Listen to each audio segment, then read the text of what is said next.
Paper 149, the second preaching tour. The second public preaching tour of Galilee began on Sunday, October 3rd, AD 28, and continued for almost 3 months, ending on December 30th. Participating in this effort were Jesus and his 12 apostles, assisted by the newly recruited corps of 117 evangelists and by numerous other interested persons.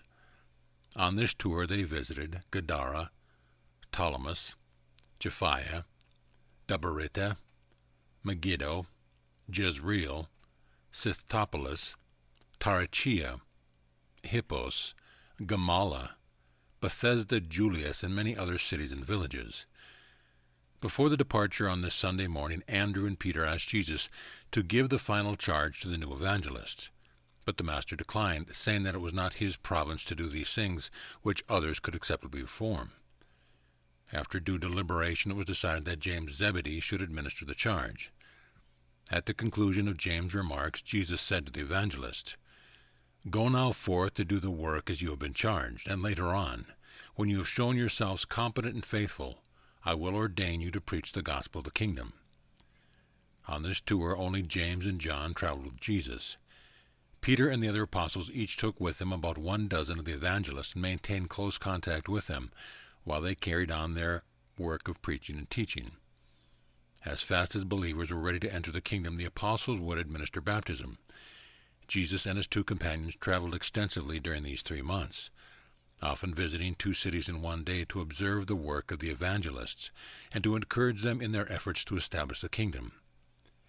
This entire second preaching tour was principally an effort to afford practical experience for this corps of 117 newly trained evangelists. Throughout this period and subsequently, up to the time of the final departure of Jesus and the 12 for Jerusalem, David Zebedee maintained a permanent headquarters for the work of the kingdom in his father's house at Bethesda. This was the clearinghouse for Jesus' work on earth, and the relay station for the messenger service which David carried on between the workers in various parts of Palestine and adjacent regions. He did all of this on his own initiative, but with the approval of Andrew. David employed 40 to 50 messengers in this intelligence division of the rapidly enlarging and extending work of the kingdom. While thus employed, he partially supported himself by spending some of his time at his old work of fishing. The widespread fame of Jesus. By the time the camp at Bethesda had been broken up, the fame of Jesus, particularly as a healer, had spread to all parts of Palestine and through all of Syria and the surrounding countries. For weeks after they left Bethesda, the sick continued to arrive, and when they did not find the Master, on learning from David where he was, they would go in search of him. On this tour, Jesus did not deliberately perform any so-called miracles of healing. Nevertheless, scores of afflicted found restoration of health and happiness as a result of the reconstructive power of the intense faith which impelled them to seek for healing. They began to appear about the time of this mission, and continued throughout the remainder of Jesus' life on earth, a peculiar and unexplained series of healing phenomena. In the course of this 3-month tour, more than 100 men, women, and children from Judea, Idumea, Galilee, Syria, Tyre, and Sidon, and from beyond the Jordan were beneficiaries of this unconscious healing by Jesus, and returning to their home added to the enlargement of Jesus' fame. And they did this notwithstanding that Jesus would, every time he observed one of these cases of spontaneous healing, directly charge the beneficiary to tell no man. It was never revealed to us just what occurred in these cases of spontaneous or unconscious healing. The Master never explained to his apostles how these healings were effected. Other than that, on several occasions he merely said, "I perceive that power has gone forth from me." On one occasion he remarked when touched by an ailing child, "I perceive that life has gone forth from me." In the absence of direct word from the Master regarding the nature of these cases of spontaneous healing, it would be presuming on our part to undertake to explain how they were accomplished. But it will be permissible to record our opinion of all such healing phenomena. We believe that many of these apparent miracles of healing, as they occurred in the course of Jesus' earth ministry, were the result of the coexistence of the following 3 powerful, potent, and associated influences. 1. The presence of strong, dominant, and living faith in the heart of the human being, who persistently sought healing, together with the fact that such healing was desired for its spiritual benefits rather than for purely physical restoration. 2. The existence, concomitant with such human faith, of the great sympathy and compassion of the incarnated and mercy-dominated Creator Son of God, who actually possessed in his person almost unlimited and timeless creative healing powers and prerogatives. 3. Along with the faith of the creature and the life of the Creator, it should also be noted that this God-man was the personified expression of the Father's will. If, in the contact of the human need and the divine power to meet it, the Father did not will otherwise, the two became one, and the healing occurred unconsciously to the human Jesus, but was immediately recognized by his divine nature. The explanation, then, of many of these cases of healing must be found in a great law, which has long been known to us, namely, what the Creator Son desires, and the Eternal Father wills, is. It is, then, our opinion that, in the personal presence of Jesus, certain forms of profound human faith were literally and truly compelling in the mainstream of healing by certain creative forces and personalities of the universe, who were at the time so intimately associated with the Son of Man. It therefore becomes a fact of record that Jesus did frequently suffer men to heal themselves in his presence by their powerful personal faith. Many others sought healing for wholly selfish purposes. A rich widow of Tyre, with her retinue, came seeking to be healed of her infirmities, which were many, and as she followed Jesus about through Galilee, she continued to offer more and more money, as if the power of God were something to be purchased by the highest bidder. But never would she become interested in the gospel of the kingdom. It was only the cure of her physical ailments that she sought. Attitude of the people. Jesus understood the minds of men. He knew what was in the heart of man, and had his teachings been left as he presented them, the only commentary being the inspired interpretation afforded by his earth life, all nations and all religions of the world would speedily have embraced the gospel of the kingdom. The well-meant efforts of Jesus' early followers to restate his teaching so as to make them the more acceptable to certain nations, races, and religions only resulted in making such teachings the less acceptable to all other nations, races, and religions. The Apostle Paul, in his efforts to bring the teaching of Jesus to the favorable notice of certain groups in his day, wrote many letters of instruction and admonition. Other teachers of Jesus' gospel did likewise, but none of them realized that some of these writings would subsequently be brought together by those who would set them forth as the embodiment of the teachings of Jesus. And so, while so-called Christianity does contain more of the Master's gospel than any other religion, it does also contain much that Jesus did not teach. Aside from the incorporation of many teachings from the Persian mysteries and much of the Greek philosophy into early Christianity, two great mistakes were made. 1. The effort to connect the gospel teaching directly onto the Jewish theology, as illustrated by the Christian doctrines of the atonement. The teachings that Jesus was the sacrificed Son who would satisfy the Father's stern justice and appease the divine wrath. These teachings originated in a praiseworthy effort to make the gospel of the kingdom more acceptable to disbelieving Jews. Though these efforts failed as far as winning the Jews was concerned, they did not fail to confuse and alienate many honest souls in all subsequent generations. 2. The second great blunder of the Master's early followers, and one which all subsequent generations have persisted in perpetuating, was to organize the Christian teachings so completely about the person of Jesus. This overemphasis of the personality of Jesus in the theology of Christianity has worked to obscure his teaching, and all of this has made it increasingly difficult for Jews, Mohammedans, Hindus, and other Eastern religionists to accept the teaching of Jesus. We would not belittle the place of the person of Jesus in a religion which might bear his name, but we would not permit such consideration to eclipse his inspired life, or to supplant his saving message, the fatherhood of God and the brotherhood of man. The teachers of the religion of Jesus should approach other religions with the recognition of the truth which are held in common, many of which come directly or indirectly from Jesus' messages, while they refrain from placing so much emphasis on the differences. While at the particular time the fame of Jesus rested chiefly upon his reputation as a healer, it does not follow that it continued so to rest. As time passed, more and more he has sought for spiritual help, but it was the physical cures that made the most direct and immediate appeal to the common people. Jesus was increasingly sought by the victims of moral enslavement and mental harassment, and he invariably taught them the way of deliverance. Fathers sought his advice regarding the management of their sons, and mothers came for help in the guidance of their daughters. Those who sat in darkness came to him, and he revealed to them the light of life. His ear was ever open to the sorrows of mankind, and he always helped those who sought his ministry. When the Creator himself was on earth, incarnated in the likeness of mortal flesh, it was inevitable that some extraordinary thing should happen. But you should never approach Jesus through these so-called miraculous occurrences. Learn to approach the miracles through Jesus, but do not make the mistake of approaching Jesus through the miracle. And this admonition is warranted, notwithstanding that Jesus of Nazareth is the only founder of a religion who performed supermaterial acts on earth. The most astonishing and the most revolutionary feature of Michael's mission on earth was his attitude toward women. In a day and generation when a man was not supposed to salute even his own wife in a public place, Jesus dared to take women along as teachers of the gospel in connection with his third tour of Galilee. And he had the consummate courage to do this in the face of the rabbinic teaching, which declared that it was better that the words of the law should be burned than delivered to women. In one generation, Jesus lifted women out of the disrespectful oblivion and slavish drudgery of the ages.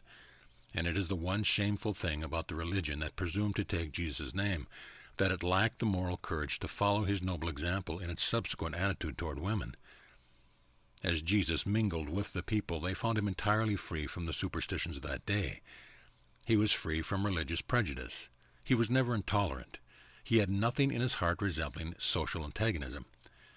While he complied with the good in the religion of his fathers, he did not hesitate to disregard man-made traditions of superstition and bondage. He dared to teach that catastrophes of nature, accidents of time, and other calamitous happenings are not visitations of divine judgment or mysterious dispensations of providence. He denounced slavish devotion to meaningless ceremonials and exposed the fallacy of materialistic worship. He boldly proclaimed man's spiritual freedom and dared to teach that mortals of the flesh are indeed and in truth sons of the living God. Jesus transcended all the teachings of his forebears when he boldly substituted clean hearts for clean hands as the mark of true religion. He put reality in the place of tradition and swept aside all pretension of vanity and hypocrisy. And yet this fearless man of God did not give vent to destructive criticism or manifest an utter disregard of the religious, social, economic, and political usages of his day. He was not a militant revolutionist. He was a progressive evolutionist. He engaged in the destruction of that which was only when he simultaneously offered his fellows the superior thing which ought to be. Jesus received the obedience of his followers without exacting it. Only 3 men who received his personal call refused to accept the invitation to discipleship. He exercised a peculiar drawing power over men, but he was not dictatorial. He commanded confidence, and no man ever resented his giving a command. He assumed absolute authority over his disciples, but no one ever objected. He permitted his followers to call him master. The master was admired by all who met him except by those who entertained deep-seated religious prejudice, or those who thought they discerned political dangers in his teachings. Men were astonished at the originality and authoritiveness of his teaching. They marveled at his patience in dealing with backward and troublesome inquirers. He inspired hope and confidence in the hearts of all who came under his ministry. Only those who had not met him feared him, and he was hated only by those who regarded him as the champion of that truth which was destined to overthrow the evil and error which he had determined to hold in their hearts at all cost. On both friends and foes he exercised a strong and peculiarly fascinating influence. Multitudes would follow him for weeks, just to hear his gracious words and behold his simple life. Devoted men and women loved Jesus with all well-nigh superhuman affection, and the better they knew him, the more they loved him. And all this is still true even today, and in all future ages. The more man comes to know this God-man, the more he will love and follow after him. Hostility of the religious leaders. Notwithstanding the favorable reception of Jesus and his teachings by the common people, the religious leaders of Jerusalem became increasingly alarmed and antagonistic. The Pharisees had formulated a systematic and dogmatic theology. Jesus was a teacher who taught as the occasion served. He was not a systematic teacher. Jesus taught not so much from the law as from life, by parables. and when he employed a parable for illustrating his message, he designed to utilize just one feature of the story for that purpose. Many wrong ideas concerning the teaching of Jesus may be secured by attempting to make allegories out of his parables. The religious leaders of Jerusalem were becoming well-nigh frantic as a result of the recent conversion of young Abraham, and by the desertion of the 3 spies who had been baptized by Peter, and who were now out with the evangelist on this second preaching tour of Galilee. The Jewish leaders were increasingly blinded by fear and prejudice, while their hearts were hardened by the continued rejection of the appealing truth of the gospel of the kingdom. When men shut off the appeal to the Spirit that dwells within them, there is little that can be done to modify their attitude. When Jesus first met with the evangelist at the Bethesda camp, in concluding his address he said, "You should remember that in body and mind, emotionally, men react individually. The only uniform thing about men is the indwelling Spirit. The divine Spirit may vary somewhat in the nature and extent of their experience. They react uniformly to all spiritual appeals. Only through and by appeal to this Spirit can mankind ever attain unity and brotherhood." But many of the leaders of the Jews had closed the doors of their hearts to the spiritual appeal of the gospel. From this day on, they ceased not to plan and plot for the Master's destruction. They were convinced that Jesus must be apprehended, convicted, and executed as a religious offender, a violator of the cardinal teaching of the Jewish sacred law. Progress of the preaching tour. Jesus did very little public work on this preaching tour, but he conducted many evening classes with the believers in most of the cities and villages where he chanced to sojourn with James and John. At one of these evening sessions, one of the younger evangelists asked Jesus a question about anger, and the Master, among other things, said in reply, "Anger is a material manifestation which represents, in a general way, the measure of the failure of the spiritual nature to gain control of the combined intellectual and physical nature. Anger indicates your lack of tolerant brotherly love, plus your lack of self-respect and self-control. Anger depletes the health, debases the mind, and handicaps the spirit teacher of man's soul. Have you not read in the Scriptures that wrath kills the foolish man, and that man tears himself in his anger? That he who is slow of wrath is of great understanding, while he who is hasty of temper exalts folly. You all know that a soft answer turns away wrath, and how grievous words stir up anger. Discretion defers anger, while he who has no control over his own self is like a defenseless city without walls.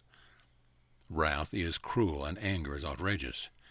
Angry men stir up strife, while the furious multiply their transgressions. Be not hasty in spirit, for anger rests in the bosom of fools."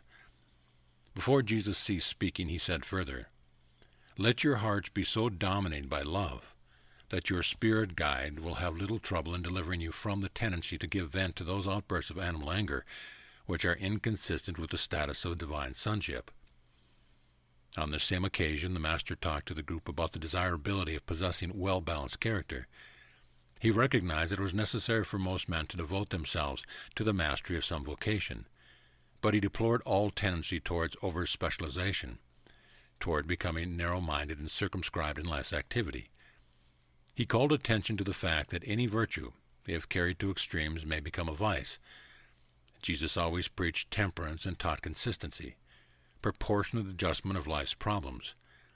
He pointed out that overmuch sympathy and pity may degenerate into serious emotional instability, that enthusiasm may drive on into fanaticism.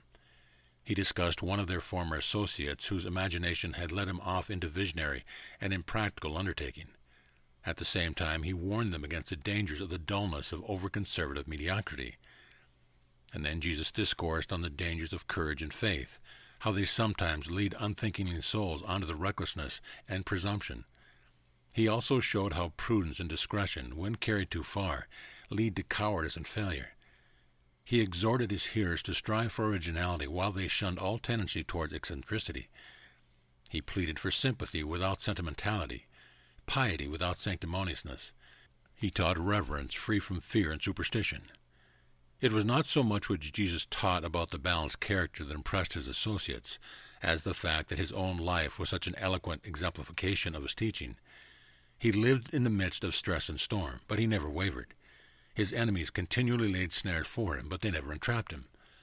The wise and learned endeavored to trip him, But he did not stumble.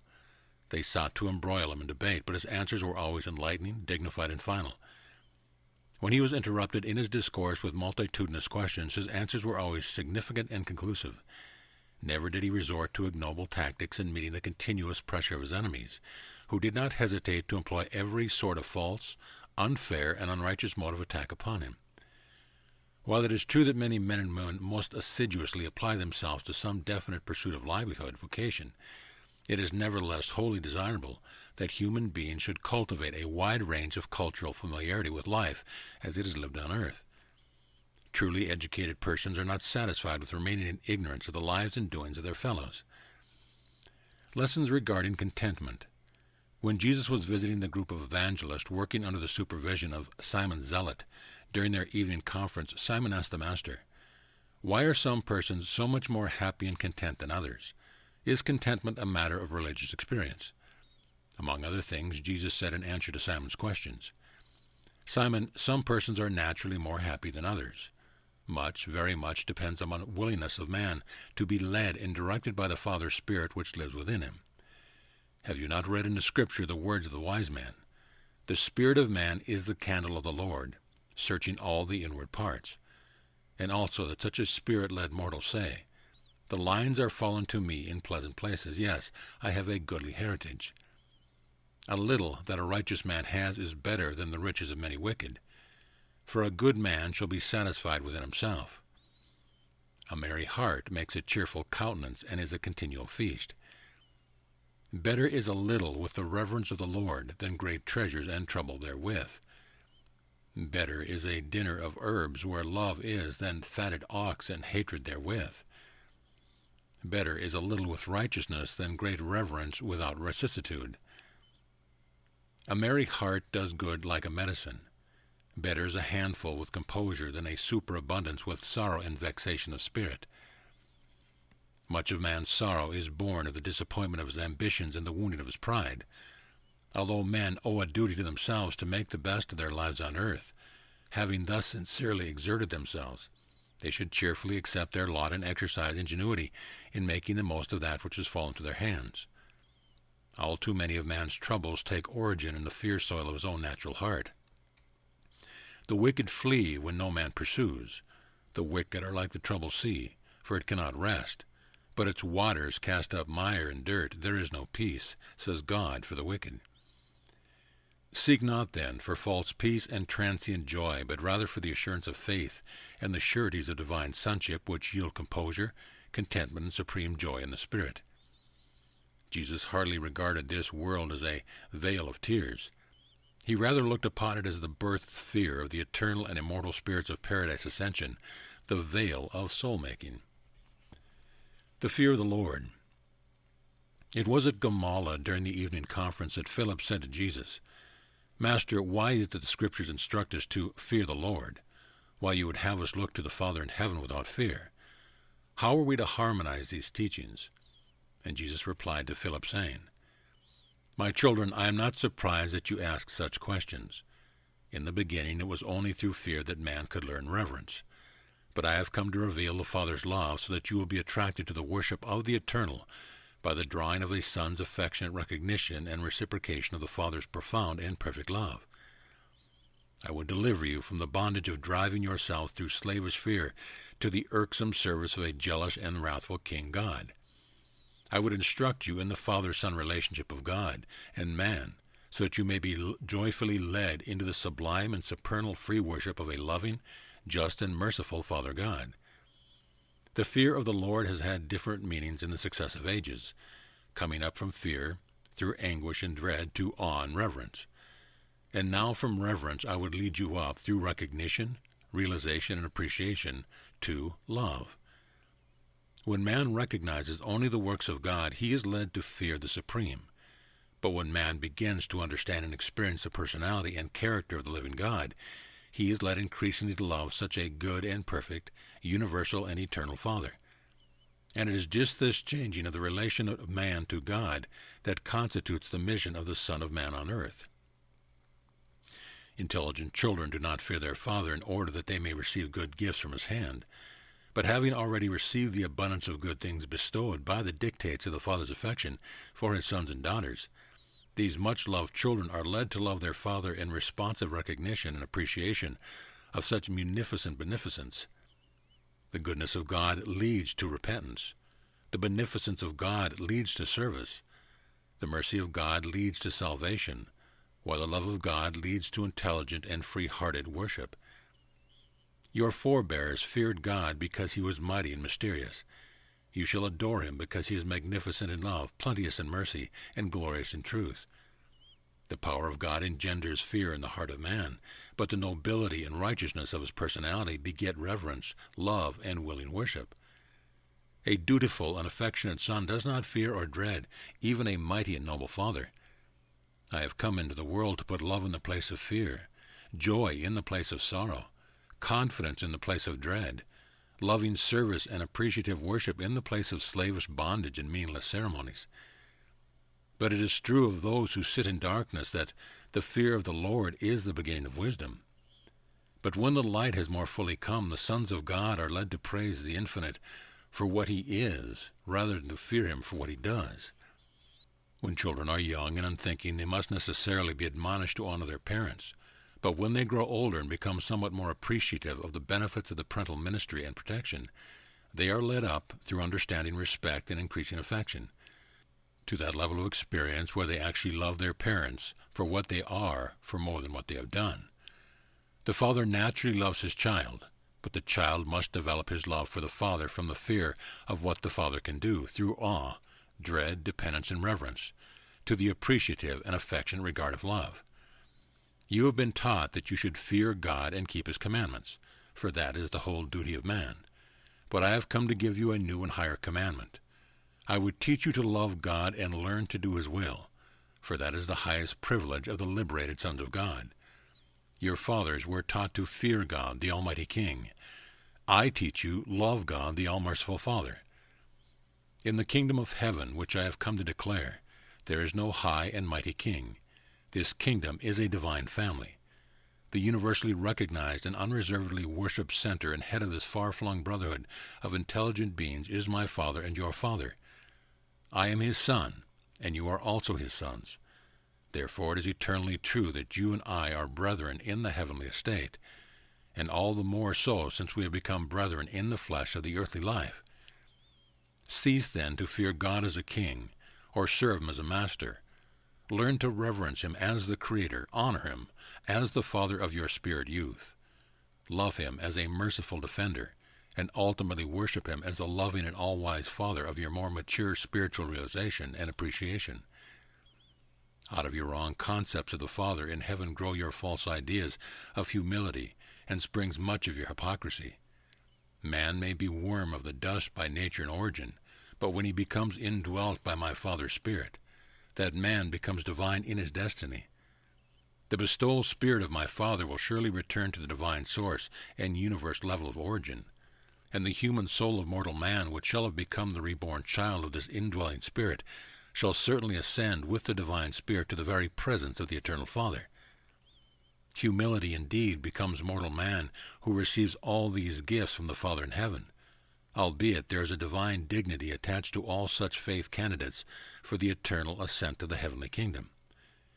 The meaningless and menial practices of an ostentatious and false humility are incompatible with the appreciation of the source of your salvation and the recognition of the destiny of your spirit-born souls. Humility before God is altogether appropriate in the depth of our hearts. Meekness before men is commendable, but the hypocrisy of self-conscious and attention-craving humility is childish and unworthy of the enlightened sons of the kingdom. You do well to be meek before God and self-controlled before men, but let your meekness be of a spiritual origin, and not the self-deceptive display of a self-conscious sense of self-righteous superiority. The prophet spoke advisedly when he said, "Walk humbly with God. For while the Father in heaven is the infinite and the eternal, he also dwells with him who is of a contrite mind and a humble spirit. My Father disdains pride, loathes hypocrisy, and abhors iniquity." And it was to emphasize the value of sincerity and perfect trust in the loving support and faithful guidance of the Heavenly Father that I have so often referred to the little child as illustrative of the attitude of mind and the responsive spirit which are so essential to the entrance of mortal man into the spirit realities of the kingdom of heaven. Well did the prophet Jeremiah describe many mortals when he said, "You are near God in the mouth, but far from him in the heart." And have you not also read the direful warning of the prophets who said, "The priests thereof teach for hire, and the prophets thereof divine for money"? At the same time they profess piety and proclaim that the Lord is with them. Have you not well been warned against those who speak peace to their neighbors when mischief is in their hearts, those who flatter with the lips while the heart is given to double-dealing? Of all the sorrows of a trusting man, none are so terrible as to be wounded in the house of a trusted friend. Returning to Bethesda, Andrew, in consultation with Simon Peter and with the approval of Jesus, had instructed David at Bethesda to dispatch messengers to the various preaching groups with instructions to terminate the tour and return to Bethesda sometime on Thursday, December 30th. By supper time on that rainy day, all the apostolic party and the teaching evangelists had arrived at the Zebedee home. The group remained together over the Sabbath day, being accommodated in the homes of Bethesda and nearby Capernaum, after which the entire party was granted a 2 weeks recess to go home to their families, visit their friends, or go fishing. The 2 or 3 days they were together in Bethesda were indeed exhilarating and inspiring. Even the older teachers were edified by the young preachers as they narrated their experiences. Of the 117 evangelists who participated in this second preaching tour of Galilee, only about 75 survived the test of actual experience and were on hand to be assigned to service at the end of the 2 weeks recess.